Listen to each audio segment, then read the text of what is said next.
Tabiiy ofatlar. Zilzila vaqtida nima qilish kerak? Ushbu video sizga zilzila sodir bo'lganda nima qilish kerakligini o'rgatadi. Zilzilalar yer yuzasining silkinishi natijasida yuz beradi va bu jiddiy halokatga hamda odamlarning halok bo'lishiga olib kelishi mumkin.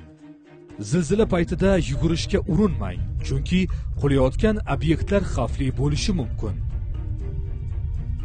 Agar siz bino ichida bo'lsangiz, mustahkam buyumlar, masalan, mebel yoki devordan hosil bo'lgan burchak ostiga berkining.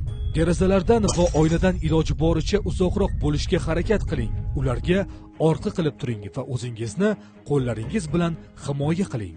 Agar siz ko'chada bo'lsangiz, qulashi mumkin bo'lgan binolar va boshqa inshootlardan uzoqlashing. Agar siz transport vositasini boshqarayotgan bo'lsangiz, qulashi mumkin bo'lgan barcha inshootlardan uzoqroqda to'xtang va yer silkinishlari to'xtamaguncha mashinada qoling. Yer silkinishlari to'xtagach, ularni takrorlanishidan ogoh bo'ling. Ular yana qaytalanishi mumkin. Yangiliklardan xabardor bo'lish uchun radio eshittirishlarni tinglang. Suv va gazni o'chiring. Gaz sizib chiqishi ehtimoli borligi sababli deraza va eshiklarni oching. Tashqariga chiqing. Liftdan foydalanmang. Iloj bo'lsa, ochiq maydonga yetib oling. Imkon qadar odamlar jamoasiga qo'shiling.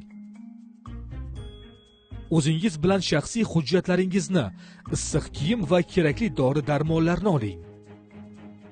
Qulashi mumkin bo'lgan binolarga ahamiyat berib, ko'chaning o'rtasidan yurishga harakat qiling. Chekmang va hech narsa yoqmang, chunki bu holatda portlash xavfi yuqori bo'ladi. Yerga tushgan simlarga tegmang. Telefon liniyalarini ortiqcha yuklamaslik uchun qo'ng'iroq qilmang. Maktablar o'z o'quvchilari uchun javobgardir.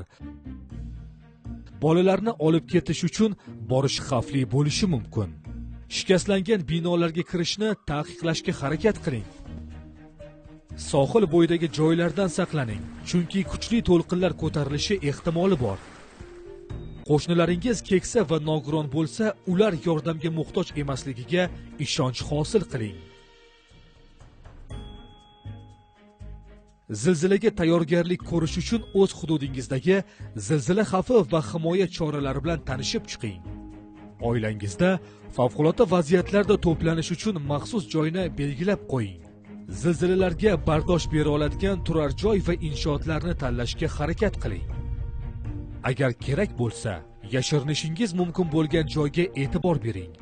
Buyumlarni yerga tushmasligi uchun xavfsiz joylarda saqlang. Og'ir jihozlar va mebellarni mahkamlab qo'ying.